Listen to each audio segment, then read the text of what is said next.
Sejam bem-vindos para mais um vídeo, para mais uma apresentação de um livro, e hoje vamos apresentar o livro de Massimo Campanini, A História do Médio Oriente, que tenho aqui. Portanto, o livro de Massimo Campanini, A História do Médio Oriente.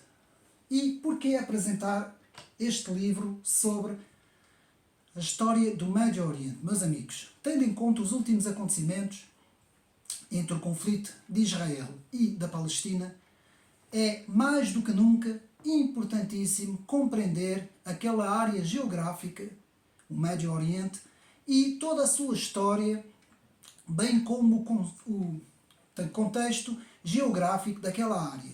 Portanto, o contexto político, geográfico, religioso, social, cultural, compreender todos os fenómenos que acontecem naquela região é importantíssimo.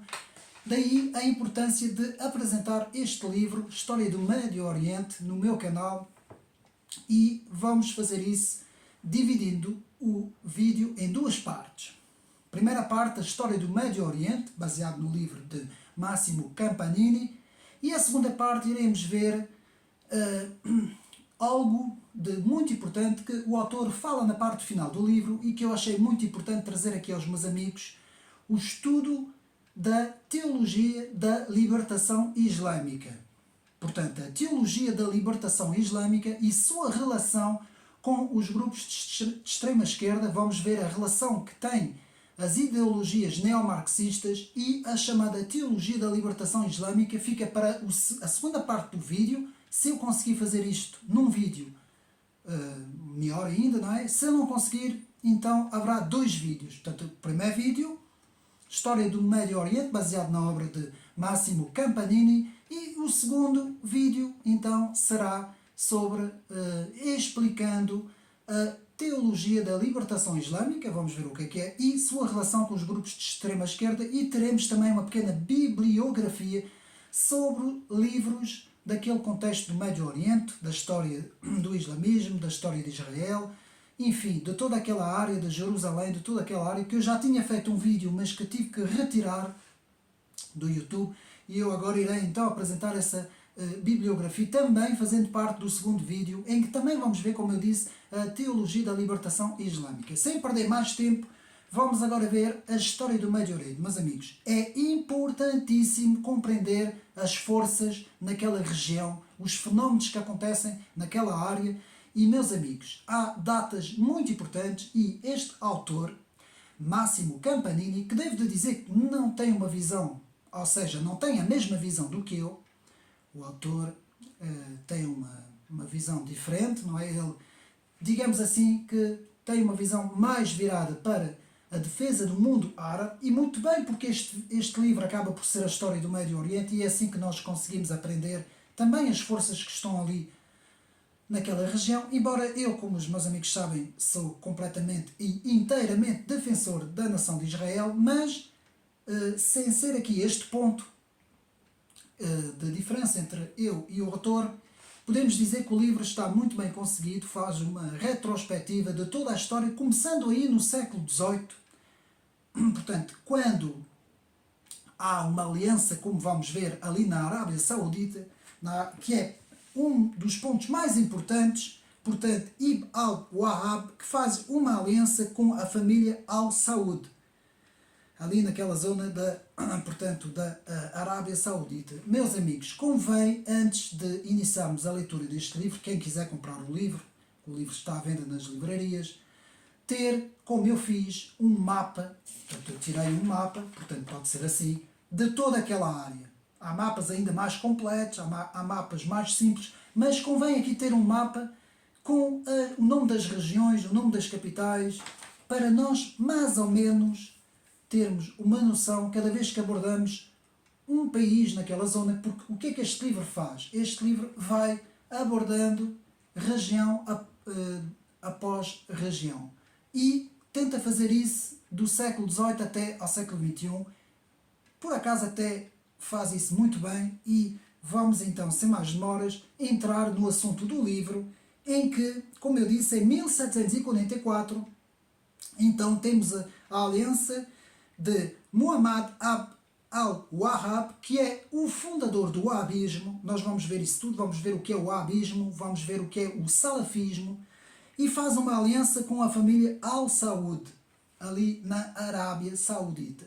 Meus amigos, este é um ponto importante, porque há ali duas grandes forças no Médio Oriente em termos de islamização, que são a Irmandade Muçulmana, ou os Irmãos Muçulmanos, e também os chamados salafistas, que não é nada mais do que a ideologia wahhabita, que vamos ver o que é isso, a ideologia do wahhabismo, e vamos ver também quem é Muhammad al-Wahhab e de onde é que as suas ideias partiram ali no Médio Oriente. Então, esta aliança acontece numa altura, no século XVIII, em que sabemos que o Império Otomano domina ali aquela zona. E atenção, no início dessa história do século XVIII, há duas grandes forças, o Império Otomano e a França e a Inglaterra, que têm ali uma importância muito grande em toda aquela região.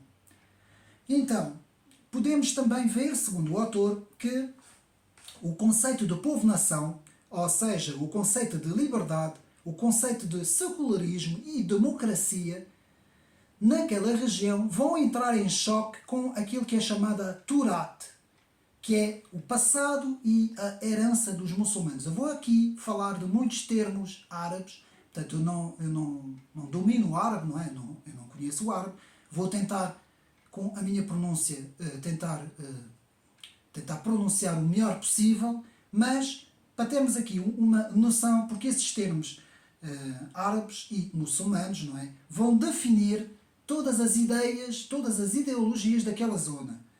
Portanto, o Médio Oriente, que podemos dizer que prefaz mais ou menos, começando ali no Marrocos, naquela zona ali, Marrocos, Argélia, daquela zona, indo, portanto, para o lado este até ao Afeganistão, ao começo do Afeganistão, depois em cima da parte de cima da Turquia, indo até praticamente o Iémen, passando depois também para a Somália, apanhando aquela parte ali da Etiópia e da Eritreia, temos ali aquela zona do Médio Oriente, em que temos ali as duas grandes zonas principais, a zona de Israel, da Palestina, a zona da Arábia Saudita, que os países árabes, digamos assim, os chamados países petro-árabes, não é?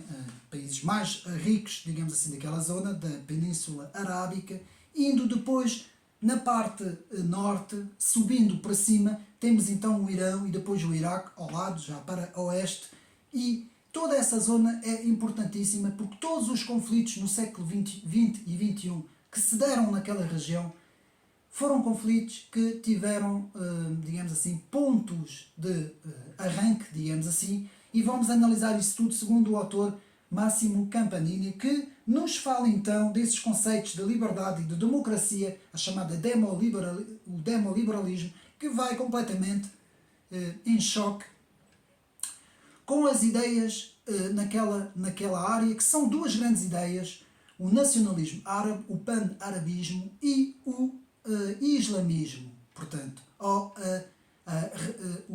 digamos assim, a volta do Islão inicial, o Islão dos inícios, o tal salafismo, e nós vamos ver então esse choque entre essas ideologias. Então, o Império Otomano não era teocrático, nós temos que entender isso. Não misturava política e religião, clero, Estado e Estado. Portanto, havia uma diferença entre a política e a religião, o clero e o Estado. Isso era no Império Otomano, como sabemos ali naquela zona da Turquia, não é? Os chamados ulema, os ulema, ou ulema, nunca quiseram conduzir a política do Império Otomano. Os ulema, os responsáveis espirituais daquele império, faziam uma clara distinção entre religião e Estado.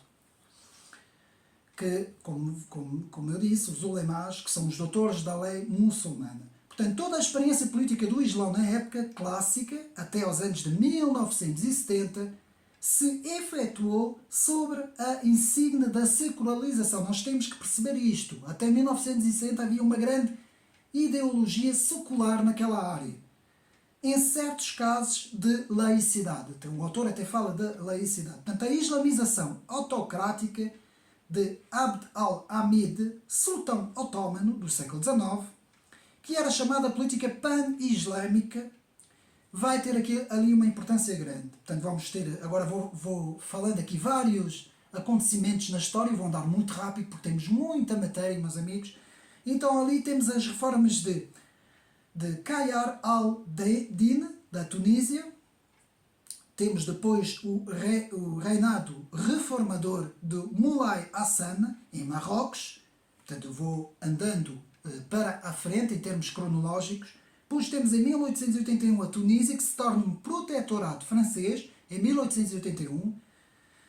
Em 1882 temos a ocupação britânica do Egito. Vamos ver a importância da França e da Inglaterra naquela região. Depois então vamos ter uma data aqui importante, que é a Entente Cordial entre a França e a Grã-Bretanha. Uma data importantíssima porque aproxima as duas potências e vai sancionar a partilha do mundo árabe. Isto, portanto, em 1904. Depois vamos ter a Revolução Constitucional na Pérsia, em 1906. Portanto, o autor vai explicando as datas e o que é que acontece nas várias regiões. Pérsia, como sabemos, é ali a zona do Irão. Em 1908 e 1909 temos as revoluções dos jovens turcos, que depõem o sultão Abd al-Hamid II. Uma data importante também, andando sempre para frente, em 1911 temos, portanto, uma data importante. A França estabelece o protetorado sobre Marrocos. Depois temos a Tunísia e Marrocos, que, ao contrário da Argélia, portanto, não foram colónias, mas protetorados. Portanto, às vezes eu ouço também aí alguns comentadores, muita atenção com isso, porque há uma diferença entre colónias e protetorados. Protetorados é deixar a mesma, portanto, uma certa autonomia nos países, enquanto que colónia é praticamente, portanto, já será um controle quase completo, não é?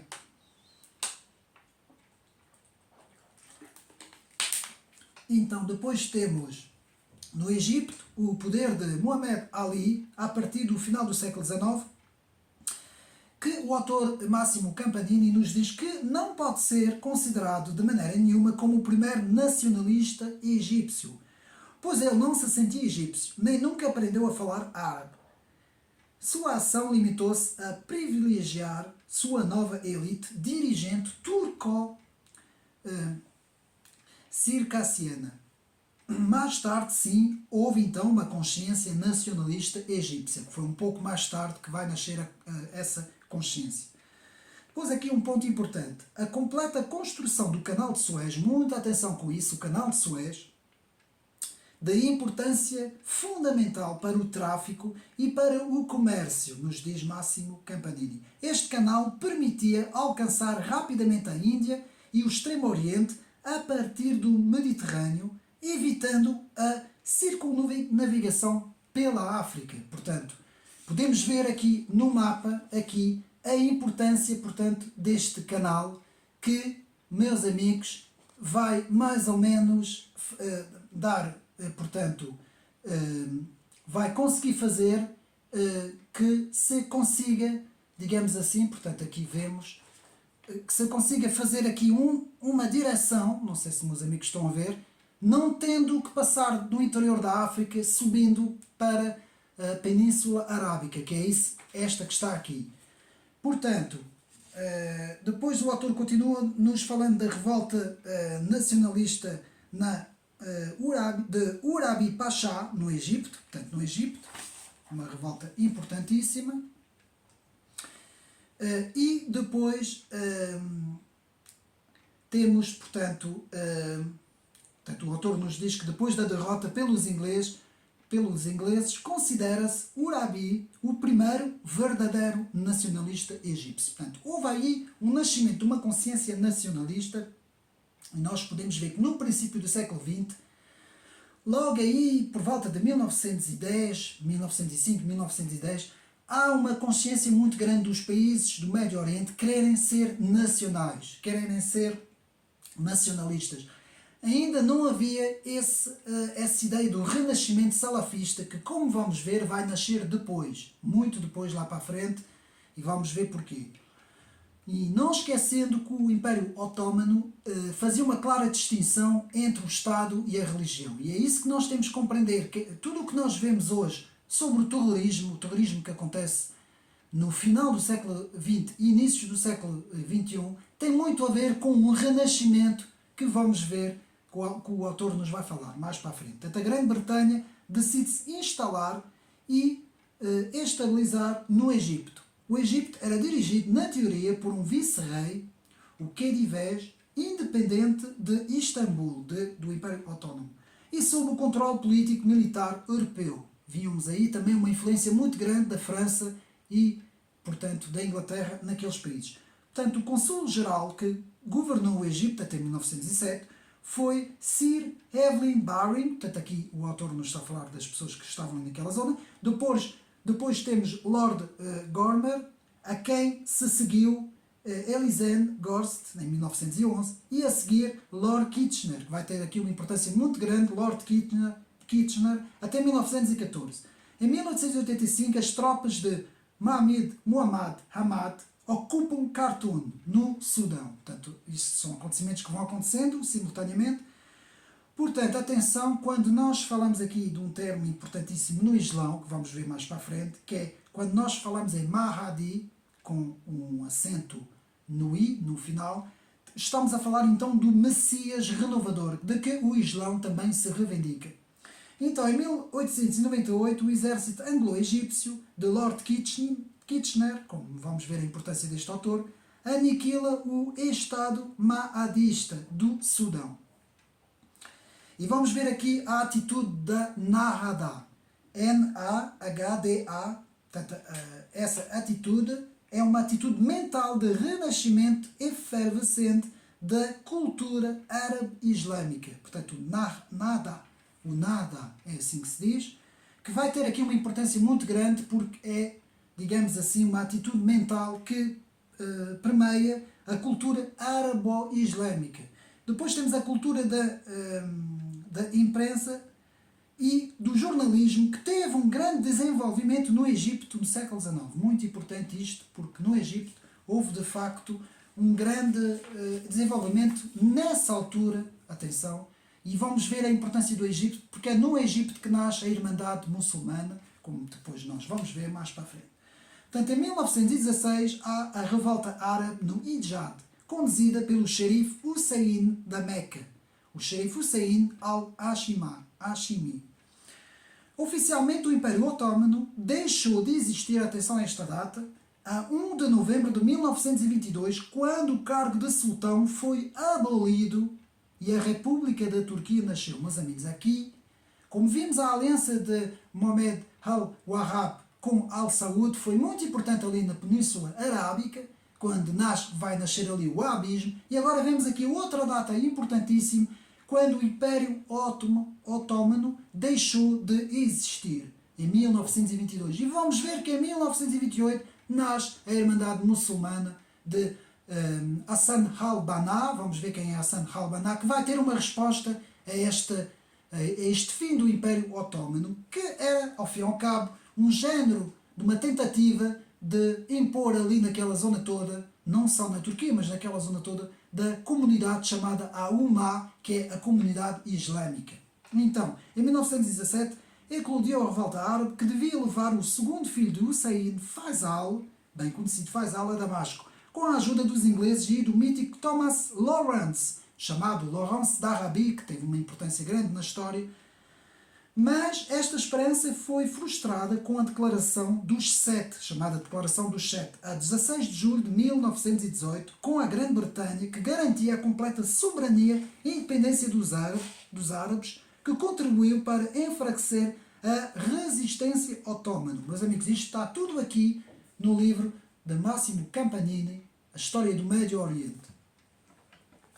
Depois temos então também uma data importante, em 1920 temos a Conferência de Paz de Paris, em Sanremo, 1920, e os Tratados de Sèvres, em 1920, e de Lausanne, em 1922, onde se estabeleceu para a França e a Grã-Bretanha uma espécie de administração dos territórios da Palestina e do Crescente Fértil. Meus amigos, naquela zona, portanto, antes, como vamos ver mais tarde, de nascer o Estado de Israel, oficialmente, eram os ingleses, principalmente, que estavam ali naquela zona.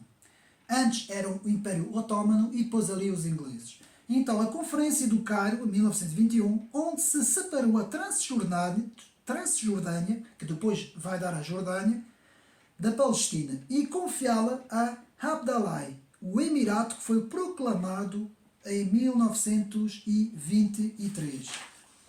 Então, Abdullah era um neo-mutazilita, vamos ver o que é isso, do neo-mutazilita, defensor do livre-arbítrio contra a teologia tradicional. O mutazilismo foi uma doutrina que apareceu na Idade Média e que defendia, portanto, um pouco a imagem do sufismo, dos sufis.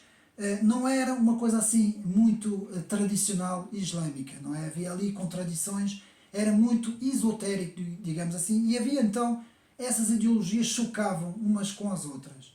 Portanto, era embebido da filosofia avicenista, de Avicena, o filósofo Avicena, muito conhecido, e era a favor de uma revisitação do racionalismo no Islão, coisa que o abismo sectário e radical se vai opor completamente, não é? Então, depois temos em 1865, entre 1865 e 1935, temos Rashid Rida, que também foi um grande continuador da tradição salafista, tanto ao contrário dessa visão mutazilita, e que sua influência foi considerável na fundação da Irmandade Muçulmana. Então, Jamal al-Din al-Afani, Mohamed Abdul e Rashid Rida, pode-se dizer, segundo Massimo Campanini, que compõem uma triade de pensadores e ativistas que tiveram um papel fundamental no lançar as bases do reformismo islâmico. Ou seja, eram reformistas islâmicos, não eram radicalistas salafistas, portanto, tinham uma visão de um certo reformismo no islamismo. Portanto, tiveram uma importância muito grande esses três pensadores. Portanto, então, chegamos à Primeira Guerra Mundial, que representou um separar das águas no Médio Oriente, nos diz aqui o autor. Portanto, a Primeira Guerra Mundial vai fazer aqui uma separação das águas naquela parte do território. Em 1916, temos aqui os acordes principais daquela zona, de que se fala muito, que são os acordes Sykes-Picot. Sykes-Picot, assinados a 3 de janeiro de 1916, onde o chefe Marc Sykes e o plenipotenciário francês Picot, por isso é que se chama os acordos de Sykes-Picot, assinaram um acordo recuperando os termos do Pacto de Constantinopla. Portanto, foi uma recuperação do Pacto de Constantinopla, que reconhecia a Grã-Bretanha, o Baixo Iraque e todos os territórios árabes para a Grã-Bretanha do Sul, do crescente fértil da Palestina ao Golfo Pérsico, enquanto que para a França sua influência exclusiva seria da Síria, do Líbano até Mossul e do Alto Iraque. Então aqui podemos ver aqui no mapa, eu vou tentar explicar que na parte de cima, aqui, a ver se eu consigo fazer isso, temos uma influência mais, portanto aqui e deste lado, aqui não apanha, não é? Marrocos, a Argélia, todos esses países, indo aqui ao Líbano e à Síria, temos uma influência para a França, francesa. Embaixo, já é o contrário, temos a influência da Grã-Bretanha, portanto isso é, antes, estou a falar antes da Segunda Guerra Mundial, não é? Portanto, na Primeira Guerra Mundial. Portanto, a importância dos acordes de Sykes-Picot, não é? Portanto, o Iraque, a zona do Iraque, ficou sob a supervisão da Grã-Bretanha, mas com um governo árabe, Faisal, mas que de facto juntava um sul árabe xiita, um centro árabe sunita e um norte curdo-sunita, digamos assim. Então, o sul era xiita, do Iraque, não é? Podemos ver aqui, o Iraque que fica entre a Síria e o Irão, portanto esta zona aqui, em que em cima, no norte, temos a influência sunita curda, no centro uma influência sunita e no sul uma influência xiita. E vamos ver a diferença entre os sunitas e xiitas de que se fala muito, eu vou tentar explicar. Então, mas mais para a frente. Depois, em 1921, temos o Iraque que se torna um reino sob a proteção britânica e, por fim, a declaração muito conhecida de 1917, a Declaração Balfour, que também vamos ver o que é que essa declaração nos diz. Então, a grande divisão da Síria, duas entidades centrais que nasceram oficialmente em 1924, a Síria, e em 1926 o Líbano. Mas, amigos, quem quer aprofundar tudo isso, este livro faz muito bem isso. Então, o Líbano, que tem a sua maioria, 55%, de libaneses cristãos, depois muçulmanos sunitas e xiitas e drusos. Mas atenção, porque isto foi já há alguns anos, porque ultimamente a sua grande maioria cristã desceu completamente, meus amigos. Houve uma grande perseguição e até fala-se do fim dos cristãos naquela zona. Portanto, isto foi uma parte. Então, temos a Declaração Balfour e a questão da Palestina. Então, em 1897, o Congresso da Basileia, dominado pela figura de Theodor Herzl, portanto, o pai do sionismo, que aspiraria a um retorno dos judeus à terra prometida.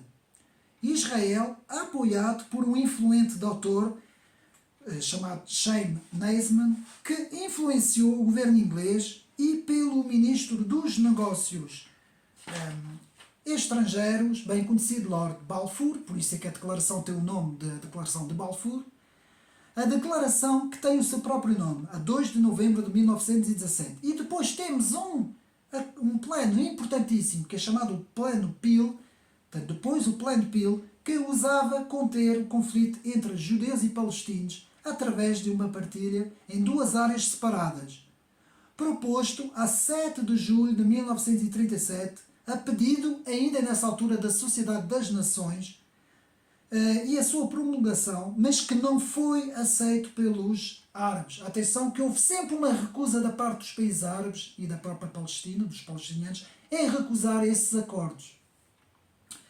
Então vamos seguindo. Em 1922 temos Mustafa Atatürk, bem conhecido também, se estuda-se muito na escola, que extingue o sultanato e proclama a república na Turquia. Mas, amigos, 1922 é uma data-chave, porque é o fim do chamado Império Otomano.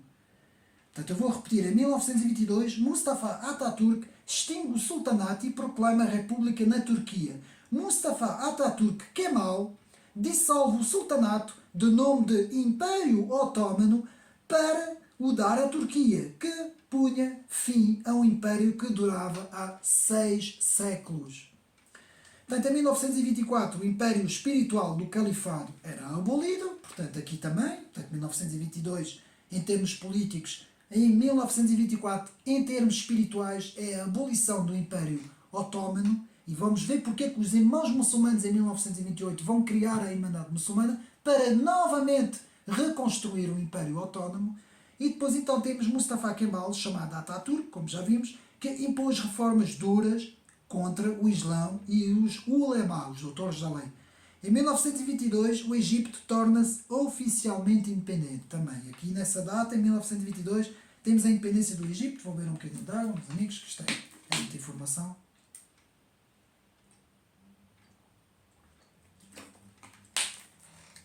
Então, continuando, temos então entre 1922 e 1952, podemos dizer, os 30 anos que se dão entre 1922 e 1952 são de facto os anos do Egito liberal, chamado Egito liberal. A experiência mais orgânica do liberalismo no mundo árabe. A Grã-Bretanha só saiu do Egito em 1956. Portanto, a Grã-Bretanha vai ficar no Egito até 1956. Pois na Segunda Guerra Mundial havia cerca de 1 milhão de franceses conhecidos por pieds noirs. Pieds noirs, que quer dizer pés negros.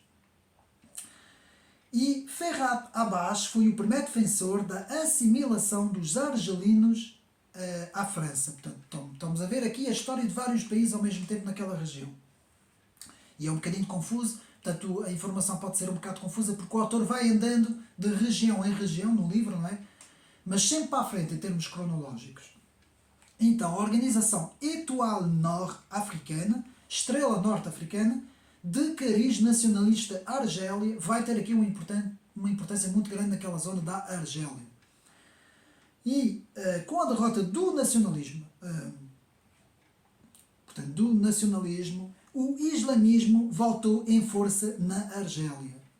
Portanto, há sempre essas duas forças ali no Médio Oriente, o nacionalismo, pan-arabismo, e depois temos o islamismo, o wahhabita, e vai haver sempre, o wahhabismo, vai haver sempre uma guerra entre essas duas visões, a visão nacionalista árabe, que entra completamente em contradição com o islamismo. Isso foi uma das principais causas também nos curdos, que têm uma visão muito mais nacionalista do que ali as forças ali naquela zona da Turquia, cá em cima, e também do Iraque, na parte de cima, de toda aquela zona, que depois vai atingir aquela zona também do Azerbaijão e tudo aquilo que se passa ali naquela zona para cima, onde hoje temos o conflito da Arménia, né? Tudo isso, há sempre uma guerra entre quem tem uma visão nacionalista. Geralmente, os países árabes que defendem o nacionalismo, normalmente querem um islão, que seja um islão que coabite ao lado do Estado, mas que não tenha influência no Estado. Seja um Estado laico e uma prática religiosa um pouco ao modelo do Ocidente, não é? O Ocidente sempre foi assim, com uma visão laica. Enquanto que a visão do islamismo, chamado wahhabita, um islamismo mais radical, quer o Estado Islâmico, a implantação do Estado Islâmico, a implantação da Ummah, daí essa guerra entre o nacionalismo e a comunidade internacional islâmica, que é a Ummah, não é? Então vamos ver isso tudo. Portanto, temos aqui Ben Badis, que funda na Argélia a União dos Ulema. Em 1932, a proclamação oficial do Reino da Arábia Saudita, a importância do Emir Abd al-Aziz ibn Saud, que eu falei, que venceu todos os reinos locais da Arábia Saudita com a sua base religiosa, o wahhabismo, que conseguiu unir todas as tribos beduínas e com a ajuda dos Mutu'a, grupo especialista dos fundamentos religiosos do Islão. Meus amigos, eu aqui tenho que parar um bocadinho, mas rapidamente. Nós temos aqui o livro de Teresa de Almeida e Silva, Islão e Fundamentalismo Islâmico, das origens ao século XXI. E porquê a importância deste livro? Para ser mais fácil, na segunda parte do livro, quando nós estudamos a história dos fundamentos, digamos assim, do fundamentalismo islâmico, portanto, as origens do pensamento do fundamentalismo islâmico, eu vou fazer isso o mais rápido possível. Nós vamos aqui ver sobre a evolução histórica do fundamentalismo islâmico, meus amigos. Temos aqui 4 ou 5 fases. Temos a primeira fase, que se dá com os carigitas. Os carigitas que não aceitaram estar com Ali, que era, portanto, segundo se dizia, era quem seguia, quem deveria seguir a religião islâmica, não é? Mas que não foi aceito depois pelos sunitas, como vamos ver. E houve ali, de facto, houve quem não quisesse seguir Ali, tanto no enquadramento histórico-religioso, demos conta do surgimento desses cagiritas, vamos ver a importância desses cagiritas para o surgimento do wahhabismo radical islâmico, que ficou salientado. Este movimento não aceitou que Ali submetesse a autoridade dos homens a um poder que lhe adivinha de Allah, o poder de vencer a batalha dos Sifins em 657. Assim, a partir daquele momento, tornaram-se seus acérrimos inimigos, piedosos defensores do Alcorão e dos ensinamentos do profeta Maomé, e passaram a constituir uma importante força de oposição para as sucessivas dinastias que seguiram a Ali. Meus amigos, eu aqui tenho que só ir aqui para trás rapidamente, para não tornar o vídeo muito confuso, senão não vamos conseguir apanhar o fio à meada. A ver se eu consigo aqui rapidamente, para não perdermos tempo. Portanto, onde é que está? Peço aos meus amigos desculpa, mas é rápido para não haver Portanto, os chamados Rashiduns no Islão, que são os chamados 4 grandes continuadores do profeta Maomé. Isso é importante porque é a partir daí que vai originar todas as ideologias naquela zona do Médio Oriente. Então temos Abu Bakr, portanto, que nasce em 638 e morre em 634. Temos Omar ibn al-Khattab, que nasce em 634, morre em 644. Temos Othman ibn Affan, 644-656. E temos Ali ibn Abu Talib, em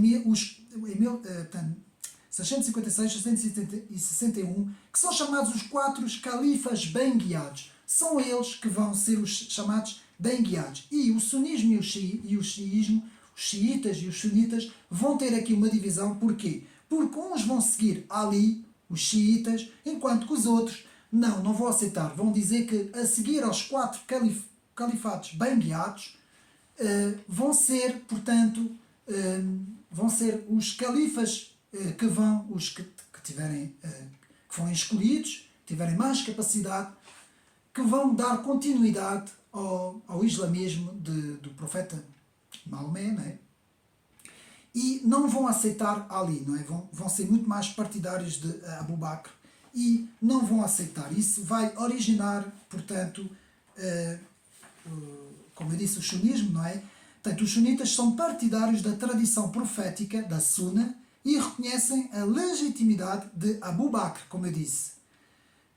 Othman e Ali quer dizer que aceitam o sogro do profeta Abu Bakr como seu sucessor. Foi aquilo que eu disse. Eles querem seguir Abu Bakr, não querem seguir Ali, seu sucessor na condição dos destinos da Ummah, que é a comunidade islâmica. Enquanto que os xiitas, vamos agora aqui rapidamente, o xiismo, os xiitas, surge logo após a morte do profeta Maomé. Os xiitas são, pois, os membros da Shiat Ali, do Shiat Ali, ou seja, são o partido de Ali. Acreditam que Ali ibn Abu Talib, que era primo e genro de Maomé, portanto era o primo e genro de Maomé, é o seu legítimo sucessor. Então uns vão seguir Ali, outros vão seguir Abu Bakr. Isto vai dividir sunitas e xiitas. Isso é muito importante, porque isto vai, então, vai dar origem, porque temos ali 4, digamos assim, bem, podemos dizer 3 grandes grupos. Temos os, dentro do sunismo, temos, portanto, a Irmandade Muçulmana e temos os salafistas, wahhabitas. E dentro do xiismo, ou dos xiitas, temos então, podemos ter ali aquela zona do Irão e da zona norte do Líbano. Por exemplo, o Hezbollah é muito bem representado pelo xiismo, não é? Pelos xiitas. E temos outra visão do islamismo. A saber também, meus amigos, que isto é importante antes de seguirmos, portanto, eu estou a fazer estes pequenos desvios porque é importantíssimo. O que nós agora vamos falar, portanto, voltando, portanto, à origem, digamos assim, da evolução histórica do fundamentalismo islâmico, como vimos, temos os Qashiritas que não vão aceitar seguir Ali e vão tentar regressar aos fundamentos iniciais do Islão. E vamos ter aqui um importante personagem que vai surgir em 780, vai nascer em 780 e vai morrer em 855, e eu tenho que falar dele, que é Ahmad ibn Hanbal, que é o fundador do Hanbalismo, e o Hanbalismo vai dar origem ao Wahhabismo. Então, mas para isso temos que recuar aqui mais para trás, onde vamos ver as 4 escolas, as chamadas 4 grandes escolas do Islão. Meus amigos, isso tem que se saber, porque isto é importantíssimo. Eu vou aqui, para não sair daqui. Portanto, isto é importantíssimo, porque não conseguimos perceber nada da história do Médio Oriente se nós não soubermos, portanto, isso que eu agora vou falar. Portanto, temos então, como vimos, Abu Bakr, que vão ser os continuadores, os sunitas. E temos Ali, o primo, digamos assim, em que vão ser os xiitas. E vamos ter, nos sunitas, vamos ter aqui 4 escolas importantes, que é isso que eu quero aqui falar antes de continuarmos. A escola Malikita, eu vou falar devagar para a gente perceber. escola malikita, a escola hanifita, a escola shafita e a quarta, são quatro, a quarta que é a mais importante, que é a escola ambalita, que vem de Ambal, que vem de Ahmad ibn Hanbal, que é o fundador do ambalismo. As outras três escolas, Malikita, Hanifita e Shaifita, são escolas tradicionais islâmicas do sunismo, mas elas são moderadas, são mais ou menos moderadas, enquanto que a escola Hanbalita de Hanbal, né, como vimos, Ahmad ibn Hanbal, é uma escola mais que quer voltar às origens, que quer pegar no texto alcorânico e também na Sunna, que é tudo aquilo que o profeta fez e disse, e nos Hadith, os Hadiths que são aquilo que o profeta disse. Portanto, temos então a Sunna, que é tudo que engloba o profeta Maomé, o que é que ele disse, o que é que ele fez, o que é que ele pensou, até o que é que ele pensou, e depois temos os Hadiths, que é tudo aquilo que o profeta disse.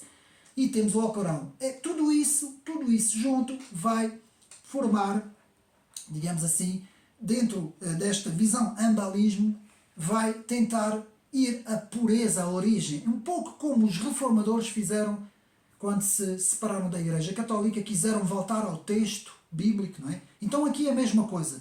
O ambalismo vai dizer que não, que o texto bíblico é incriado, que ele foi ditado diretamente por Deus, Deus ditou diretamente no Alcorão, está ali tudo escrito e tem que ser assim, à risca.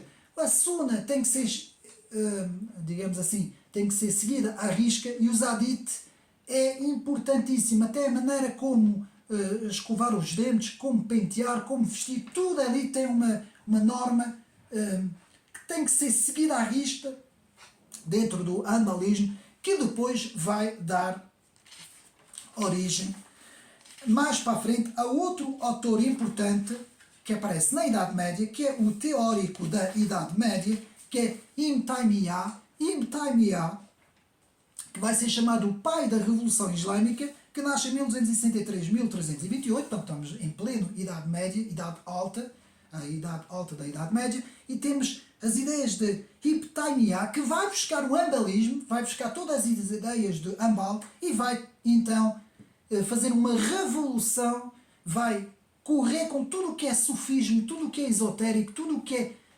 interpretações alegóricas. Ele vai acabar com isso tudo e vai ser completamente a interpretação literal do texto alcorânico, do texto corânico, e vai dar origem a esse pacto de que falei no início deste vídeo, que temos aqui entre Mohammed Abd al-Wahhab com a família Al-Saud, essa aliança que vai acontecer com Mohammed ibn al-Wahhab, que para mim é uma figura que temos que nos ater aqui 5 minutos, porque é uma figura importantíssima. Mohammed ibn Abd al-Wahhab, que nasce na região região central, desculpa, da Arábia, ali daquela zona, Península Arábica, por volta do ano de 1703, no seio de uma família de juristas, religiosos e eruditos. A Península Arábica, de então, sob o domínio do Império Otomano, encontrava-se bastante fragmentada pela inimizade e rivalidades clãs e tribais.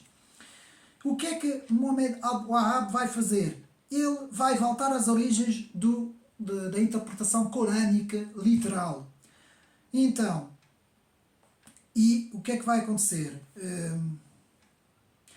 Desde muito cedo, o Wahhab se distinguia pelo seu fervor religioso e ele vai ter a influência dos professores, de muitos professores que contribuíram para informar o seu pensamento, com vários autores, não vou agora aqui dizer, senão nunca mais vou sair daqui. E então vamos então ver a parte principal.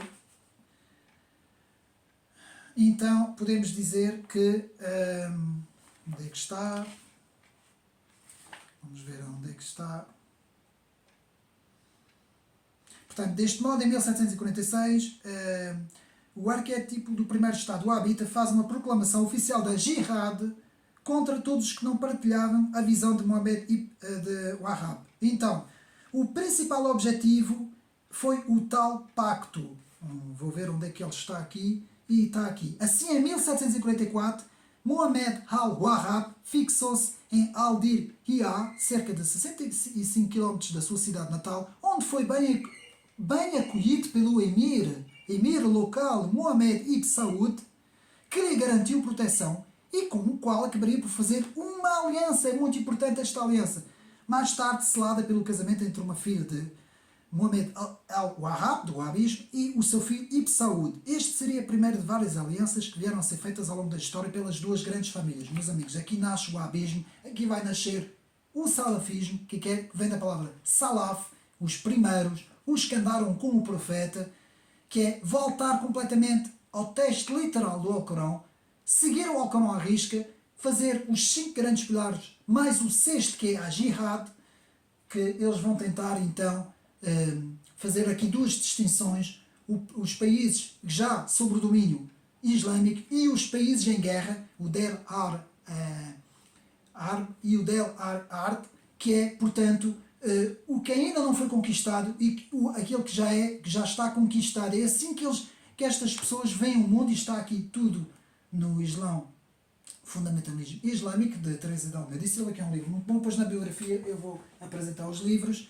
E eu fiz aqui este pequeno à parte, meus amigos, para nós vermos a importância. Então temos os Cagiritas, temos, resumindo, depois temos Hanbal, que cria a quarta escola das 4 grandes escolas do islamismo, o Hanbalismo. Depois temos Ibn Taymiyyah, o pai da Revolução Islâmica, da Idade Média. E então temos Mohammed ibn al-Wahhab, que vai fazer o pacto com Ibn Saud e que vai formar então o Wahhabismo em toda aquela zona ali da Península Arábica, aqui esta zona toda, principalmente onde estão a cidade de Meca e Medina, as cidades sagradas, e que vão ter uma importância na visão islâmica. Então, vamos continuar, porque senão nunca mais acabamos.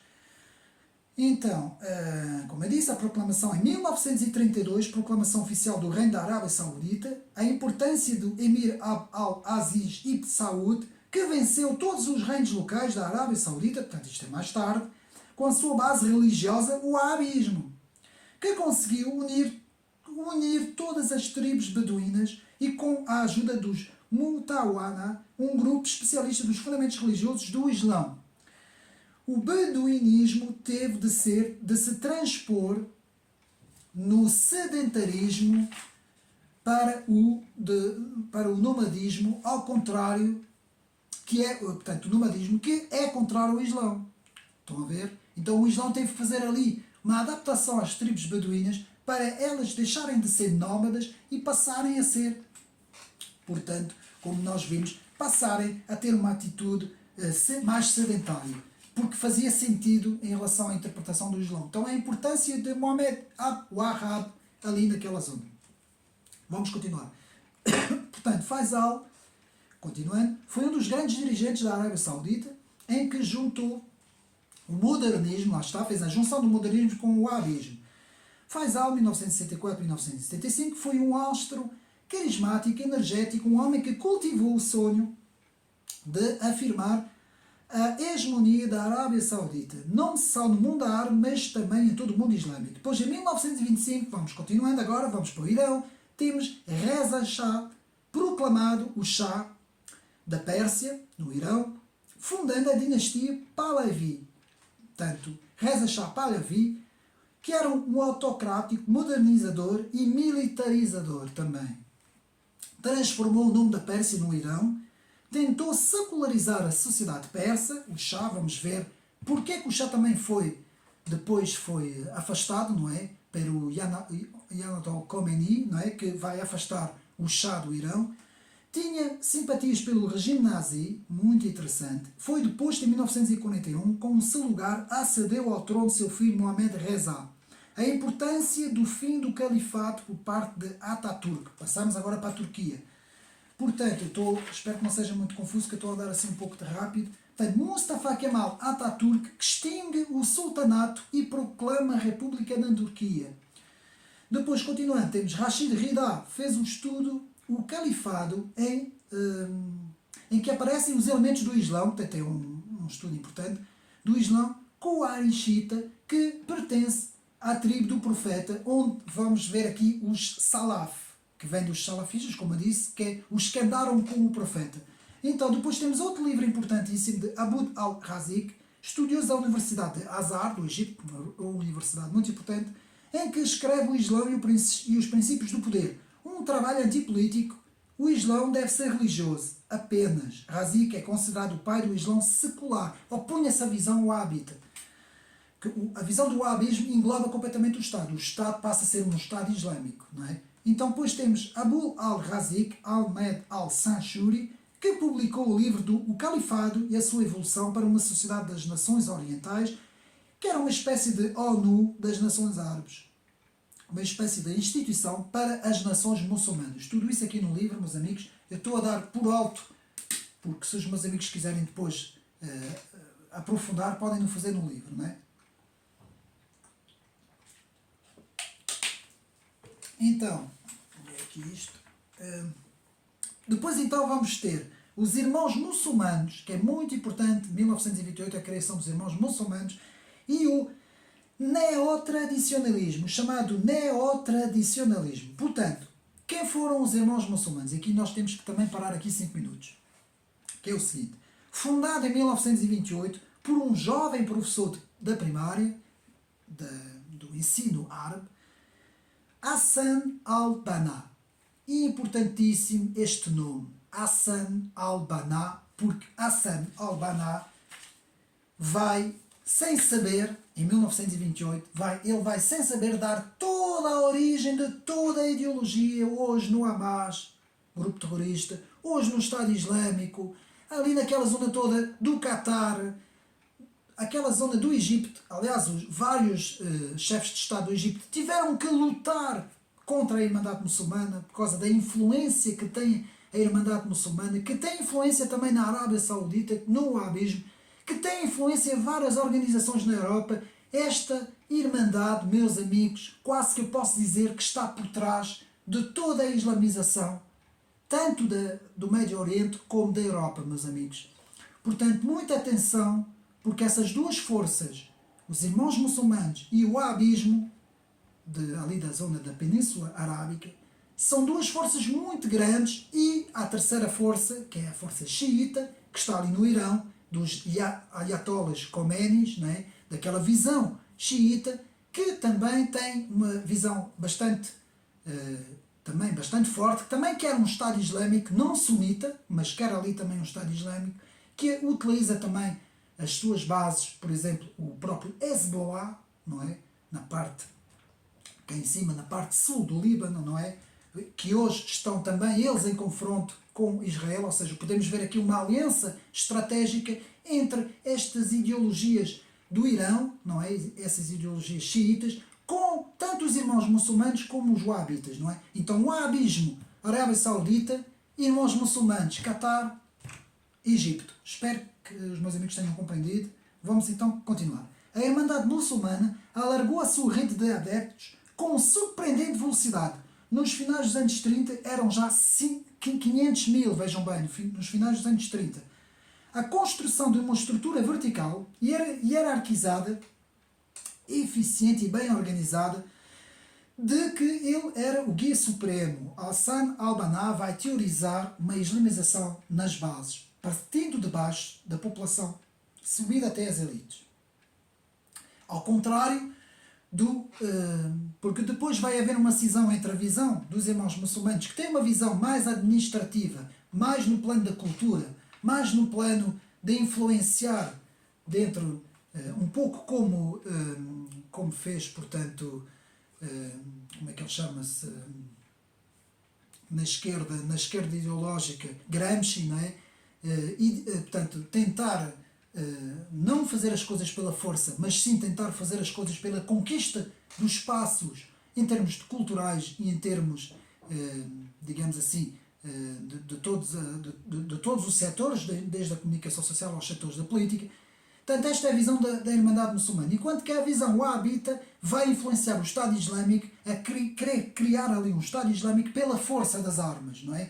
Pela repressão, pela ditadura da Sharia, pela força. Portanto, são duas visões diferentes, embora elas estejam aliadas uma com a outra, mas são duas maneiras de fazer as coisas, não é? Então, o objetivo de Hassan al-Banna renovar o Islão numa autêntica inspiração de vida dos crentes, primeiro no Egito e depois no resto do mundo.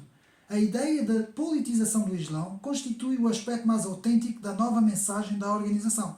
Islamização progressiva, a partir de baixo, como eu disse, sobre uma base popular. O objetivo, reconstruir o califado. O Alcorão deve representar a constituição do Estado Islâmico. A constituição de um movimento político-religioso de massa numa base islâmica. Portanto, depois, mais tarde, al-Banna foi morto pela polícia do Egito após o assassinato do primeiro-ministro Famil al-Nukardshi, que tinha declarado a Irmandade ilegal, porque depois eles foram perseguidos ali no Egito. Portanto, os irmãos muçulmanos dos anos 40 e 50 expandiram-se em todo o Médio Oriente. Atenção, Hassan al-Banna vai morrer, mas não vai, antes pelo contrário, a Irmandade muçulmana vai crescer ainda mais. Ele vai ser considerado um mártir e vamos ver outras pessoas que vão aparecer, como Said Qutb e outros nomes que vão aparecer. Então, pronto, podemos ver, então, vamos então seguir. E agora vamos passar para o nacionalismo árabe.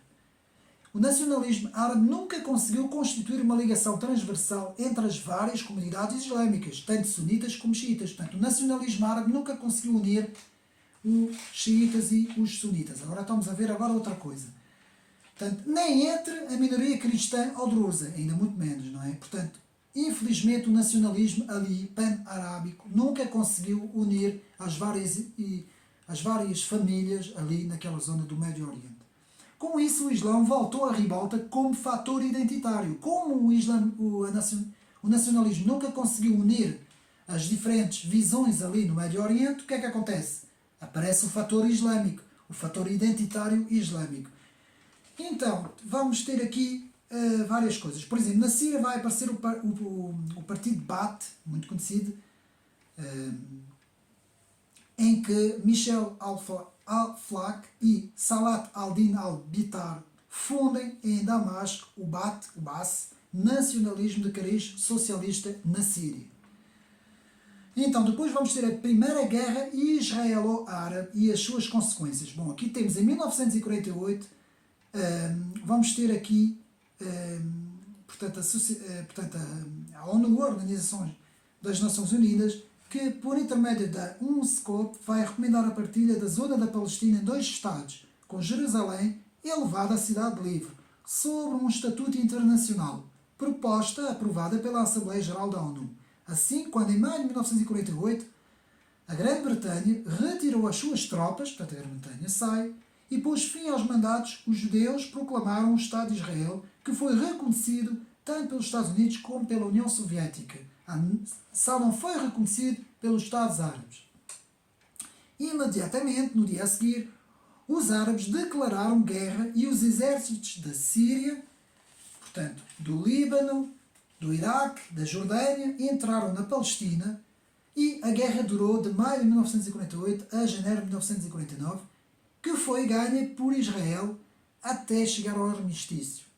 Nos finais dos anos 40, atenção a esta parte aqui, muito importante, portanto, agora vamos voltar para trás, antes de haver a proclamação do Estado de Israel, em 1948, tivemos ali um acontecimento também muito importante, que eu às vezes falo disso nas minhas redes sociais, porque muita gente desconhece esta parte. Principalmente os nossos amigos da esquerda e da extrema-esquerda fazem olhos fechados e boca cozida, digamos assim, não querem falar sobre isso, mas nos anos 40, o chamado Mufti de Jerusalém, Al-Hussein, líder político nacional de nome completo Aja Amin Al-Hussein, formou uma aliança entre os palestinos e o regime nazi de Adolf Hitler, cujo objetivo era destruir os judeus que estavam ali naquele tempo, antes de 1948. Muito importante, porque isso ninguém fala desta aliança estratégica do Mufti de Jerusalém e do Partido Nacional Socialista de Hitler. Então, a experiência, agora vamos ver outra coisa, a experiência de Mossadegh no Irão, em que em 1945 temos, portanto, ali o nascimento de uma nova visão no Irão. Depois, em 1945, temos a independência do Líbano. Em 1945 também nasce a Liga Árabe, muito importante. E vamos ter Mohamed Reza Pahlavi, o chamado Shah, que vai governar a zona ali do Irão. O governo nacionalista de Mossadegh, no Irão, é derrubado pela CIA em 1955. Vamos ver que a partir dos anos 50, pós-guerra, vamos começar a ter uma ação importantíssima da CIA naquela zona do Médio Oriente. Às vezes para destabilizar governos, outras vezes para ajudar outros governos, enfim. Vamos ver aqui uma série de coisas, tudo isso no livro, portanto, do Massimo Campanini. O governo nacionalista de Mossadegh, no Irão, é derrubado, como disse, pela CIA e Mohammad Reza Pahlavi pode retomar o controle da situação. A queda de Mossadegh e a instauração da ditadura de Mohammad Reza Pahlavi, o Shah, que também era uma ditadura, atenção, era mais secular, mas era uma ditadura, lançaram as premissas da Revolução Islâmica de 1979. Vamos ver porquê. Em 1947, o Paquistão separa-se da Índia, também data importante. Em 1954, Nasser emerge como dirigente absoluto do Egito. Em 1956, temos a independência da Tunísia, de Marrocos e do Sudão. Vou passar depressa agora, senão nunca mais saímos daqui. E Nasser, do Egito, vai nacionalizar o canal de Suez. Então, o Egito de Nasser, muito importante aqui a termos um bocadinho esta parte, porque embora o chefe de Estado fosse Neguid, era Nasser que os oficiais livres reconheciam como o seu guia supremo. Nasser dissolveu a Irmandade Muçulmana e interpretou a União Nacional. Atenção, Nasser inicialmente era amigo dos irmãos muçulmanos. Depois é que ele viu que eles estavam a ter poder e que estavam a atrapalhar certas coisas, ele então começou a perseguir e até ao ponto de dissolver, digamos assim, a Irmandade Muçulmana de Hassan al-Banna. Em 1956, Nasser foi eleito presidente e reinou e governou um reino até 1970. Então, Nasser, para reindustrializar o país, pediu ajuda aos Estados Unidos, mas estes não quiseram por Nasser apoiar o Pacto dos Não Alinhados. O Pacto dos Não Alinhados eram, vamos ver o que eram o Pacto dos Não Alinhados, que eram aqueles países que estavam entre a União Soviética e os Estados Unidos. Vamos ver isso. Então, Nasser, então, vira-se para a União Soviética e obtém financiamento. Nasser nacionaliza o canal de Suez, como eu disse, após negociações com os britânicos em 1956. Então, vamos continuar. A França, Inglaterra e Israel impuseram em 1956 um confronto com o Egito, por causa disso, que foi salvo pelos Estados Unidos e a União Soviética, se tornando um grande sucesso para Nasser, que foi saudado como o herói do mundo árabe. Então, o pan-arabismo, chamado pan-arabismo, o secularismo e o socialismo foram as políticas de Nasser. Pan-arabismo, secularismo e socialismo. Daí a oposição aos irmãos muçulmanos. Portanto, um socialismo cujas bases morais eram islâmicas, mas cujas práticas políticas eram laicas. Daí o confronto, tanto com o arabismo como com os irmãos muçulmanos. Então, contra a Irmandade Muçulmana, uma nova purga foi feita entre 1965 e 1966. Perseguição direta aos irmãos muçulmanos. Em 1958 foi proclamado a RAU, República Árabe Unida, RAU, inspirado na Síria e no Egito, que era numa vertente pan-arábica. Com essa República Árabe Unida, Nasser dissolveu o Partido Baath da Síria. Em 1961, um golpe de Estado quebrou a aliança Síria e Egito por causa disso. E por isso é que nunca houve uma aproximação desde aquele tempo entre a Síria e o Egito. Então o presidente Atassi reforçou os laços da Síria com a guerrilha palestina e em especial com a Fatah, nessa altura a organização fundada e dirigida por Yasser Arafat, que vai ter ali também uma importância estratégica naquela zona. A nova prova de força em 1968 levou ao poder Hamad Hassan al-Bakr no Iraque, da qual veio com o tempo a afirmar-se a figura de Saddam Hussein, secretário-geral do partido, que depois vai ser, mesmo ele, dirigente máximo do Iraque. Em 1958, um golpe de Estado instaura a República no Iraque. Em 1961, o Kuwait torna-se independente da Grã-Bretanha. Em 1962, a Argélia conquista a independência após 8 anos de sangrenta guerra civil. Depois, em 1962-70, guerra civil no Iêmen. 1964, a fundação da OLP, Organização para a Libertação da Palestina, de Yasser Arafat. 1954, a eclosão da Guerra da Libertação da Argélia. Criação do FLN, Frente de Libertação Nacional da Argélia. Governo de Boumediene, influência da Irmandade Muçulmana. E Boumediene, que vai ter ali uma importância muito grande naquela zona. Depois temos a Revolução na Líbia de Muammar al-Qaddafi, bem conhecido Muammar al-Qaddafi, que moveu-se numa estrita interpretação do Corão, sem os hadiths, que é tudo aquilo que o profeta disse, os comentários da vida do profeta, e no sentido do pan-arabismo, segundo o modelo de Nasser. Ou seja, Qaddafi vai seguir um pouco o modelo de Nasser. Mas, sobre o governo de Qaddafi, a Líbia tornou-se um dos países de maior bem-estar no mundo árabe. Meus amigos, essa é outra. Os americanos foram ali destabilizar aquilo, mas aquilo estava bem no governo do Qaddafi. Atenção, o Qaddafi podia ser maluco, podia-se dizer o que se dizia dele, de ser um ditador, porque era, não é? Mas as coisas correram bem até então. Sempre que se depõe um ditador, quem é que preenche o lugar dos ditadores? Os fanáticos wahhabitas ou a Irmandade Muçulmana. Portanto, ficam lá os radicais islâmicos, não é? Então, 1969, Qaddafi instaura a República na Líbia. E em 1967 temos então a Guerra dos 6 Dias, em julho. Portanto, tivemos aqui 3 guerras israelo-árabes, em 1948, 1956 e 1967. Vamos ver a de 1967, chamada Guerra dos 6 Dias. Ofensiva de surpresa, desencadeada por Moshe Dayan. Meus amigos, pesquisem Moshe Dayan, vejam a biografia de Moshe Dayan. Tudo o que ele fez foi uma figura importantíssima ali em Israel. Foi digamos assim, para mim foi um dos maiores estrategas de guerra. Aliás, ele teve em vários sítios, em vários confrontos e vários conflitos. E que foi ministro da Defesa israelita, aniquilando primeiro a aviação egípcia, não é? Portanto, como é que Israel faz? Faz uma contra-surpresa, vários aviões descolam de Israel, chegam ao Egito e destroem completamente a aviação egípcia. De surpresa, o exército israelita chegou em poucos dias ao Canal de Suez, ocupando todo o Sinai egípcio e Gaza, a norte, ocupando as colónias da Síria, do próprio Golã, os Montes Golãs, chegando quase a Damasco. Portanto, isso na Guerra dos 6 Dias.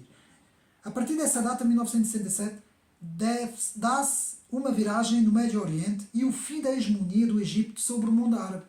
Foi Israel que põe fim à hegemonia do mundo árabe por parte do Egito. Portanto, com isso, a Arábia Saudita vai crescer. Claro, o Egito decresce, mas a Arábia Saudita vai crescer a partir dos anos 70 com Faisal, tradicional inimigo do Egito e de Nasser. Estão a ver aí as forças geopolíticas naquela região. A Revolução Iraniana, agora vamos para a Revolução Iraniana, 1978-1979, o Shah foi de facto um ator secular indiferente ao Islão. Atenção, por isso é que ele foi deposto depois. E com mão forte como polícia e exército. Portanto, Mohammad Reza Pahlavi, o Shah, torna-se um gendarme dos Estados Unidos naquela zona. A ocidentalização e a secularização em marcha, forçada pelo Shah, queria imprimir ao país entrar em profunda contradição com a cultura tradicional dos iranianos. Isto valeu-lhes a inimizade dos ulamás, os doutores da lei. Apareceram grupos de oposição como os Mujahideen e os Fayadin, que organizaram atentados contra o governo do Irão, que estavam ali junto. Como sabemos, o Irão e o Afeganistão também são 2 países que estão ali junto um ao pé do outro. Portanto, o maior opositor ao Shah foi o Ayatollah Khomeini, dos Ulama, e por isso é que depois ele torna-se o líder do Irão. Em 1979, Ayatollah Khomeini chefia a revolução que instaura a República Islâmica do Irão, a Revolução Islâmica no Irão. O Shah abandonou, fugiu a 16 de janeiro de 1979. Se Khomeini foi o que atualizou a doutrina xiita, no islamismo, os maîtres à penser, que são os mestres do pensamento, do sunismo foram o indiano paquistanês Abul Ala al-Mawidwi, em 1903-1969, e o Egito de Said Qutb, a importância de Said Qutb, que escreve um livro sobre os versículos do Alcorão, transpondo o Alcorão em termos espirituais para os termos políticos. Portanto, foi muito importante esse comentário do Alcorão de Said Qutb para transformar o Alcorão numa ideologia política. Portanto, a importância dos pensadores ortodoxos do Islão, como eu disse, Ibn Hanbal, que vimos ainda há bocado, do Hanbalismo, e Ibn Taymiyyah, da Idade Média, o pai da Revolução Islâmica da Idade Média. E vamos depois, no próximo vídeo, ou então, que eu já não vou conseguir fazer aqui neste vídeo, no próximo vídeo vamos ver, então, a importância da teologia da libertação islâmica e da extrema-esquerda nessa história. Então, está naturalmente implícito no conceito da justiça social e no conceito da jihad o facto de, como já se viu com Khomeini, o Islão se erguer como religião vingadora dos direitos dos oprimidos. Tudo isso eu vou falar no vídeo sobre a teologia da libertação islâmica. Agora vamos. O Egito de Sadat a Mubarak. Sadat foi um fiel destruidor das políticas do seu anterior líder, Nasser. Sadat foi aliado dos USA. Vários contactos com o governo de Israel abriram caminho em várias conversações de paz que culminaram entre 1968 e 1979 nos famosos acordos do Camp David. Portanto, com o presidente Jimmy Carter e Henry Kissinger, não é? O bem conhecido conselheiro do próprio Jimmy Carter também, Henry Kissinger, conselheiro para a segurança nacional do então presidente Nixon. Sadat gostava de se acreditar como presidente crente, reabilitou a Sharia, a lei da Sharia, e a Irmandade Muçulmana. Em 1981, Sadat decide, portanto, houve uma viragem nas políticas de Sadat, decide uma viragem contra os islamistas. A reação não se fez esperar e Sadat foi assassinado por um radical islâmico. Vejam bem, a história do Egito também é muito interessante. A Sadat, quem é que sucede? Sucede Muhammad Hussein Mubarak. Abriu caminho ao capitalismo na sociedade egípcia. Portanto, em termos de industrialização, Mubarak também foi muito importante. Mubarak empreendeu uma luta contra o radicalismo islâmico dentro do seu governo e do seu país, mas foi vencido em 2005 pelo Partido da Irmandade Muçulmana. Portanto, a Irmandade Muçulmana, em 2005, vence, portanto, e torna-se líder ali do Egito. E agora vamos ver as 9 fases do conflito israelo-árabe, em que temos ali 9 fases e vai dar origem à criação do movimento Hamas por terroristas radicais islâmicos cujo objetivo é a destruição do Estado de Israel, que é uma emanação dos irmãos muçulmanos. Portanto, o grupo terrorista Hamas é uma emanação da Irmandade Muçulmana que se radicalizou em profundidade na população palestina e que teve uma vitória eleitoral em 2006. Então, depois vamos ter o Partido Islâmico da Libertação, inspirados nos escritos de Taqi al-Din al-Nabi, em 1967, com o objetivo da construção de um Estado Islâmico pela Revolução Armada. Depois temos as primeiras intifadas, chamadas intifadas, armadas contra o povo israelita. Em 1970, os palestinos são expulsos da Jordânia, morre Nasser, Sadat presidente, já vimos. 1973, Quarta Guerra Israelo-Árabe, Guerra do Yom Kippur, chamada Guerra do Yom Kippur. Depois, em 1974, temos o fim do embarque petrolífero ocidental. Em 1975, o assassínio do rei saudita Faisal. Guerra Civil no Líbano, entre 78 e 79 temos os acordos de Camp David, também já vimos. Temos a paz entre o Egito e Israel. Em 79 temos Saddam Hussein toma o poder no Iraque. Depois temos um grupo armado, muito importante aqui esta data, um grupo armado ocupa a Sagrada Mesquita de Meca com o objetivo de abater o regime saudita. Portanto, aqui esse atentado, o género de um atentado terrorista na própria Mesquita de Meca, que foi muito importante, até acho que houve uma brigada francesa que foi lá para ajudar a libertar, não é? E a matar os terroristas. Depois, em 1979, temos a União Soviética que invade o Afeganistão. Entre 1980 e 88 temos a guerra entre o Iraque e o Irão, também teve ali uma importância muito grande. O presidente egípcio Sadat é assassinado por um grupo extremista islâmico, já vimos, o Said Barak. Depois, em 82, sobe ao trono da Arábia Saudita o rei Faisal, já vimos. Nasce o movimento Hezbollah, no Líbano. Em 87 temos a primeira intifada. Em 90 temos Saddam Hussein, que invade o Kuwait, também não é a Guerra do Golfo. Em 1991 temos a Primeira Guerra do Golfo. Em 93 temos os acordos de Oslo entre a Palestina e os israelitas. Em 1991 e 92 temos o golpe de Estado na Argélia para os partidos islâmicos da vitória eleitoral e dá o sinal de arranque ao terrorismo interno. Nasce o FIS, Frente Islâmica de Salvação. Depois em 2000 temos conversações de paz entre Barak e Arafat. Em 2011 temos o 11 de setembro, não é? Um mandato importante. Em 2002 temos a guerra dos Estados Unidos contra o Afeganistão. Em 2003 temos a segunda guerra do Golfo contra o Iraque, queda de Saddam Hussein, morte de Arafat. Em 2005 os irmãos muçulmanos conquistam 88 deputados no Egito, que sobem ao poder. Retirada dos israelitas de Gaza, nessa altura. Temos Ahmadinejad torna-se presidente do Irão. Depois temos em 2006 o Hamas, que vence as eleições na Palestina, a terceira invasão de Israel no Líbano e a evolução do fim, portanto, da terceira invasão no Líbano. E temos a execução de Saddam Hussein. Meus amigos, este vai até 2006, este livro de Massimo Campanini, que volta a mostrar, mas é muito completo. Eu tive só a passar assim de raspão as datas e um bocadinho, uma explicação rápida, mas este livro faz isso muito bem, explica tudo muito bem. É um livro que tem quase 300 e tal páginas e é muito completo, meus amigos, para ter uma noção de toda aquela história daquela zona do Médio Oriente, meus amigos, mais do que nunca, para tentar entender ali, portanto, os principais conflitos, as principais ideologias que estão naquela zona.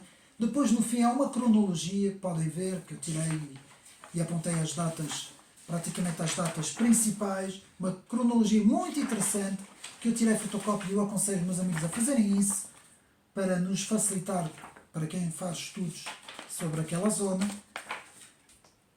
E pronto, cheguei aqui ao fim deste primeiro vídeo e vamos ter então, não percam, um segundo vídeo em que eu vou falar da teologia da libertação islâmica, vou falar também da sua relação com as forças da extrema-esquerda e também uma pequena bibliografia sobre aquela região, a história do Médio Oriente, o islamismo e alguns livros sobre Jerusalém e sobre o povo judeu. Meus amigos, espero que tenham gostado mais deste vídeo. Um abraço e ficam para a segunda parte do próximo vídeo.